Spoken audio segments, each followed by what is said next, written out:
So it's a new year, and I'm on my way to Comic-Con again, and I had so much fun last year, and I wasn't gonna go this year, but I looked at the lineup and the VIPs, and Bryan is going to be there today, and I went back and forth on whether I wanted to meet him or not, because I'm a Bryan fan, but I'm not like a huge Bryan fan like I was last year when I met CM Punk. That was like over the moon, best day ever. But I decided, why not? I'm gonna go meet Bryan. You know, it's not every day that I get to meet a wrestler. And I forgot to take the day off, so it wasn't like in the cards for me to go, but I talked to my manager and she was totally cool with me taking the day off, and so here I am, I'm on my way. But the morning hasn't been so great. So I woke up later than I wanted to, and I told my fellow friends, the McNultys, that I would be at their house at 9 o'clock. It is 9:34. I am so late. So anyway, like, I woke up late. I couldn't find this t-shirt that I wanted to wear, and then I go and I'm ready to leave, and my car won't start. And I don't know what happened. I really don't. Like, I don't know why the battery died. I don't know. But thankfully my neighbor was outside and he saw me having trouble and he offered to jump my car, because I don't know who else I would have called because Matt's at work. Though I did call him to see what he would suggest, because I think last case scenario I was going to call his uncle. But I truly am thankful to my neighbor for jumping me, even though I'm like extremely late. But it kind of worked out because my friend Phil went to the New York Comic-Con last year and he dressed up as the Riddler. So I call him and tell him my woes, and he's like, it's totally cool, like his sister's not awake yet and he's debating on whether he's gonna dress up or not. And so I basically like, keep right. Sorry. I basically, you know, bought them time for my lateness, and it's all working out in the end. I'm on my way, I'm gonna get there an hour and a half later than I wanted to, but you know, whatevs. So come on this journey with me, and we both will meet, well, we all will meet Dan O'Brien. So I just met Dan O'Brien, and he was totally cool and down to earth, and instead of a handshake, I asked him for a hug, and he actually gave me one. CM Punk was kind of like iffy on it last year, but he was pretty cool about it. Now I gotta find my friend, so I'm looking for a Riddler that is running around, probably taking photos, and then I gotta find where the Dan O'Brien autograph section is.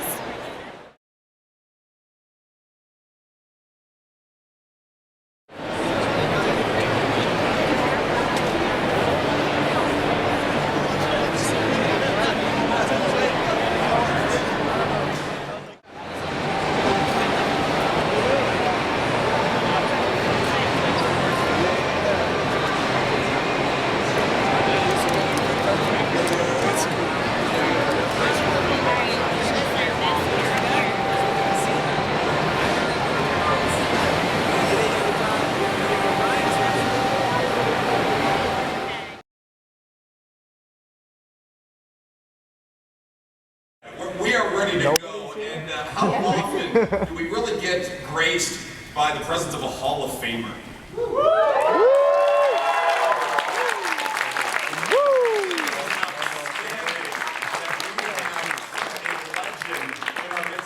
So please get very loud. Get on your feet for Ricky the Dragon Steamboat!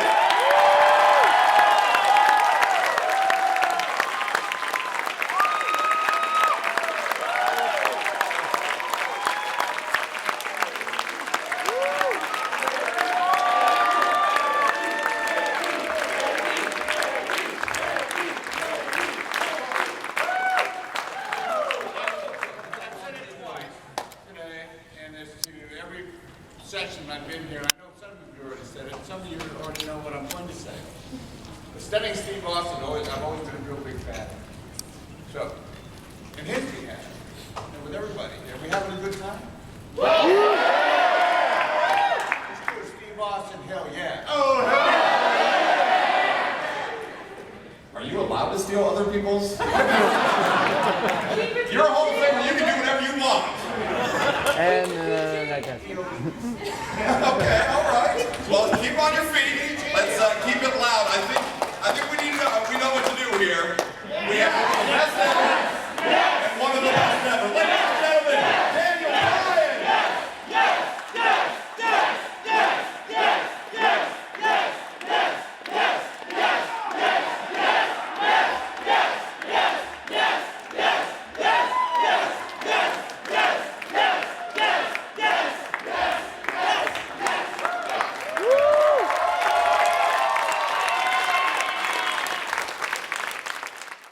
This is. Good dragon. You have some of the best wrestlers ever in front of you right now, ladies and gentlemen.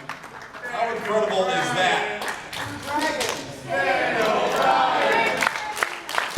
Daniel Bryan! Daniel Bryan! Daniel Bryan! All right, if you gentlemen don't mind, I actually have a question for these guys first, then we'll have you guys answer. Assuming everything would work out and both guys are at the prime, who would win? There'd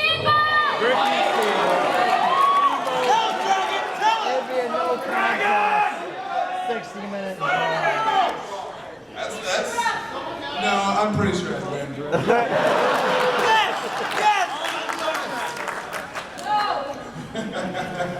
Appreciate it, guys. Let's start back at the beginning, and we'll start with you, Mr. Steamboat. What drew you into the sport to begin with?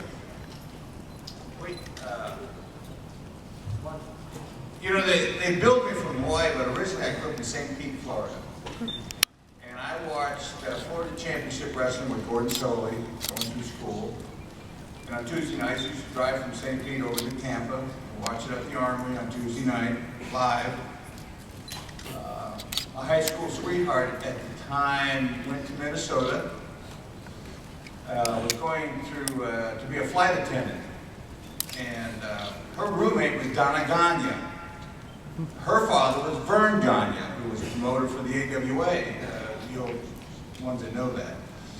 And we were keeping a long distance relationship, and she was telling me about a wrestling camp that Vern was going to hold, and the camp before this one was the one Ric Flair went through. Woo! So at the time, I was going to a junior college in St. Pete and really not going anywhere other than selling door-to-door Kirby vacuum cleaners. So I really had nothing to lose by making the drive from St. Pete, Florida to Minnesota to go through Vern's wrestling camp. And that was 1974. Next year, I will celebrate 40 years.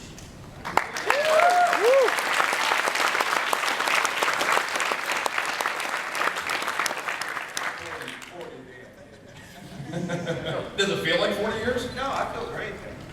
Other than being dropped on my head a few years back, I was dying. I feel good. And I'm not saying this to suck up. I'm sure the group would agree. You look incredible. Thanks. Well, it's the habit. The habit, you know, ever since I was in high school, I always did some form of training, and I still, everybody, guys, I still do it today 4 or 5 times a week. Excellent, excellent. Daniel? I forgot the question. Why become an entertainer, superstar? Oh, I actually never had any interest in being an entertainer. I always wanted to be a wrestler. Yeah.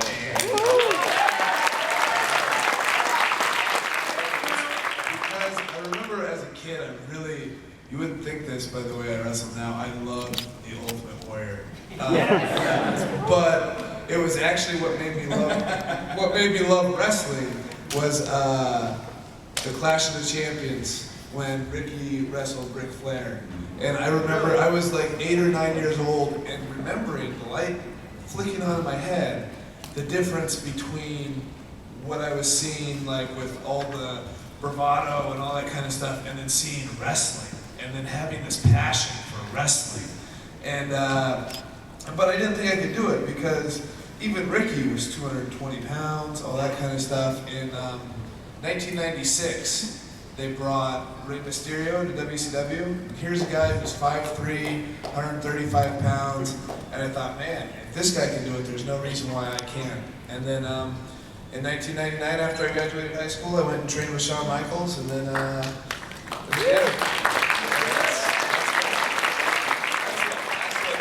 If you have any questions, go and raise your hand, and we'll get to as many as we possibly can. Let's start with the guy with the no shirt right there. What's next for you, Honestly, I have no idea. I try to just live my life, you know, day by day. And with WWE, you never know what's going to happen. So it could be, you know, I could win the WWE Championship, or I could, could never see me on TV again. So,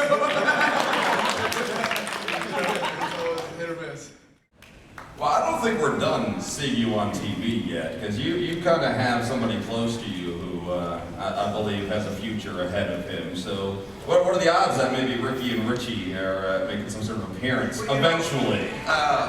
You know, I hope, and I pray for him every day. He's got a back problem, and in a couple weeks he's going to be flying into Pittsburgh for Dr. Maroon to open him up. So we're actually waiting to see what the result of that. We'll probably know more in 6 to 8 more weeks, but he's bummed out about it. It's just nature of the beast. It's things that happen to you in this business. And I know he's young and everything. He's full of piss and vinegar, but things happen, you know. And he's my son, and we'd like him to carry on the legacy, but we got to wait and see. Well, we wish him the best, of Thanks. course. Appreciate that. My question for Daniel Bryan is, are you happy, and I know you're not allowed to say a lot, are you happy with the writing of the WWE? Because I know they hired soap opera writers, and I kind of feel that from week to week, and even some of the pay-per-views are a little uneven. They don't allow a lot of feuds to develop over years, like with Ricky and Ric Flair, and it kind of seems like you guys are kind of limited, and do you think that they should have more wrestling people doing the writing and not soap opera people?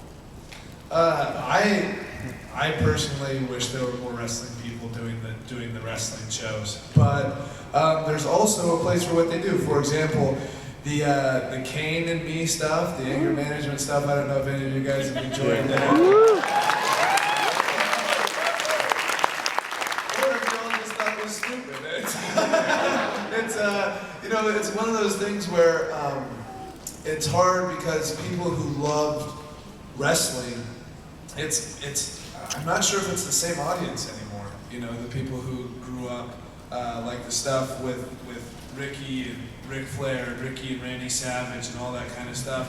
I'm not sure it's the same people watching. So they're writing for different markets. You know, we've got kids in this room, you know, who you know love me and Kane bickering back and forth, and then there are people who get angry at me that I'm doing comedy stuff. So it's you know, there's a lot of different audiences that you have to please. It's a tough question. You know, to be successful in this business, it's just like Daniel was saying, the different types of characters and things that you do and the roles that you play. It's always beneficial when you can wear a number of different hats and be those different type of people when they're called upon to do it. You know, I've always been Ricky Steamboat, pretty much the same guy throughout my career.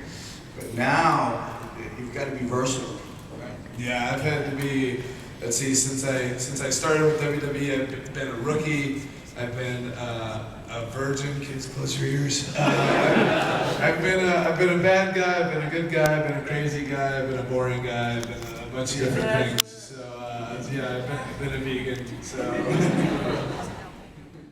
I think more today's guys are coming more with character stuff as opposed to your question about bringing back more wrestling. You know, this guy's he's a hell of a talent in the ring, and I'd like to see him being utilized more of that way. You know, and then you got to do some of the backstage stuff and blend it a little bit. But this guy's talent in the ring is phenomenal.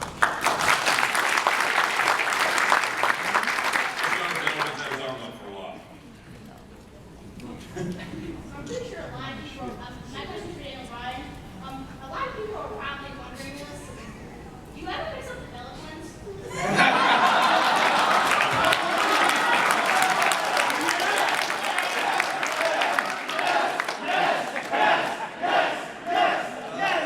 I don't know if you guys have noticed, but Nicole and Bree are looking a little different these days. So it's a little bit harder to mix them up. Keep it PG, kid. Now you have to tell the kids to keep it down. Yep.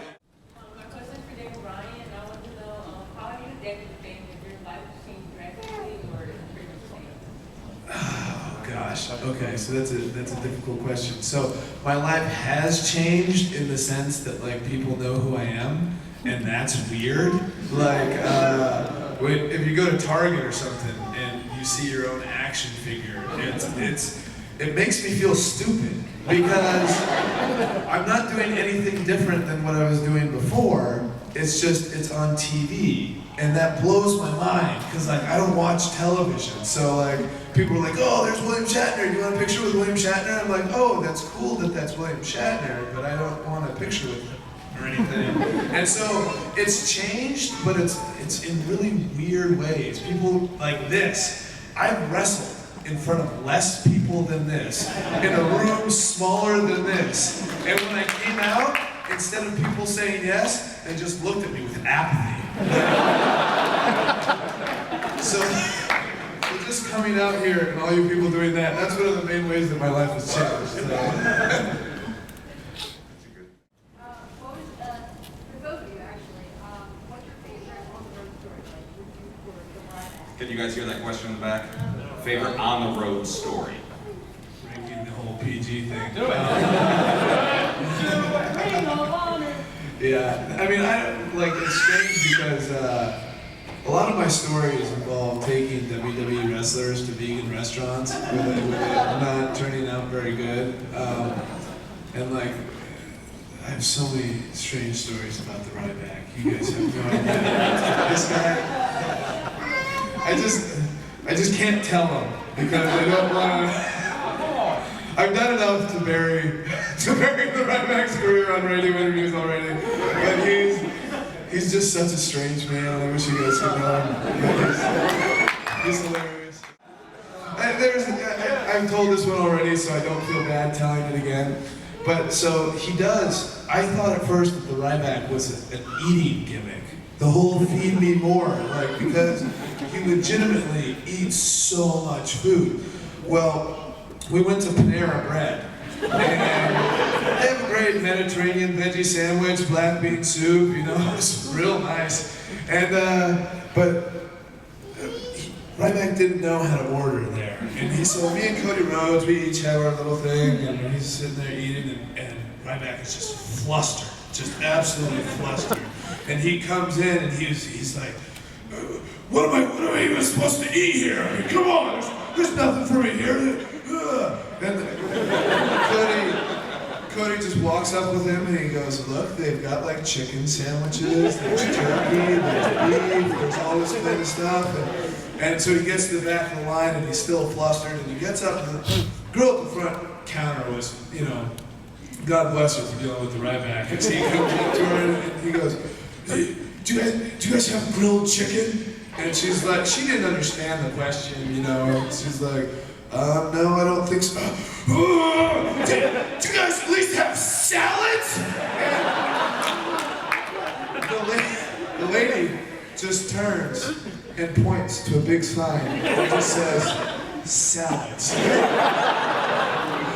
So, you know, he got some stuff and he ended up spending like $60 at Panera Bread because he never thought, like, hey, I'll just get double meat or extra meat or whatever.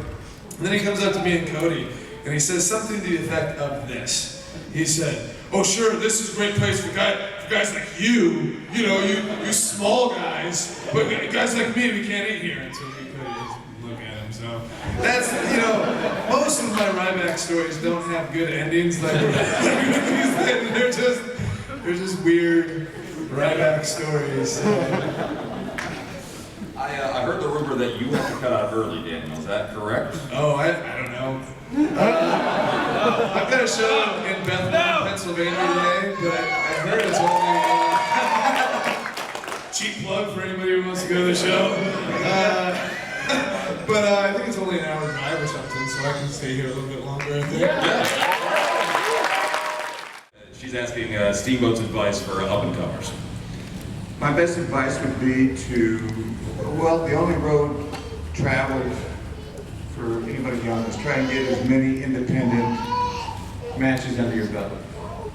So that when you do think that you're good enough in audition for the WWE, like you know, whenever the company comes in to do a television shoot in all the major markets, when you feel that you're good enough, that Lee's had some kind of presentation and audition in the ring. The business has changed so much for younger guys because before we had territories and there was a better chance of getting a job, you know. But my advice would be is to train hard, get hooked up with some guys that are in the know of the business. You know, just not, there's a bunch of guys out there, everybody, that will take your money and think that they can train you to be a pro wrestler, but there was a reason why they never made it. It's because they didn't know. Get hooked up with the right people and try and get as many matches under your belt. There's nothing like learning on-the-job training and working in front of a crowd.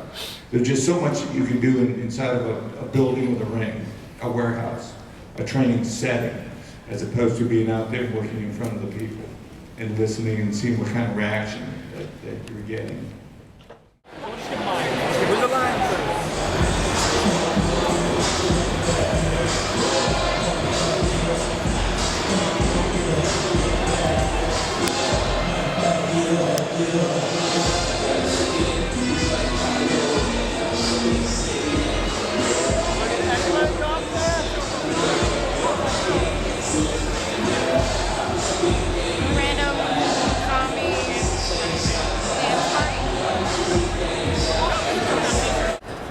Coming to a close, and it was a great day, and I don't know where I'm walking because it's another hallway.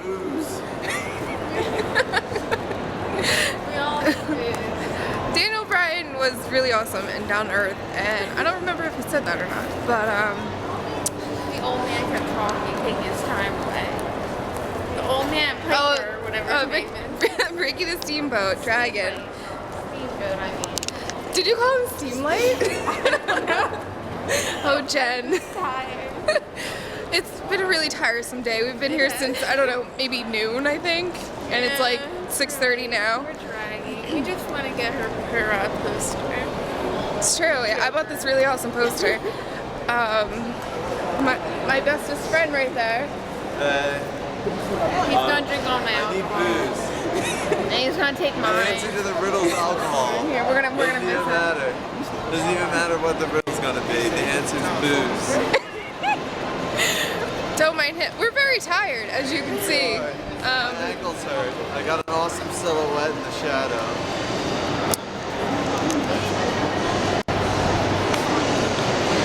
Well, I lost your head, but that's pretty awesome there. I know, right? Pretty awesome there, Phil.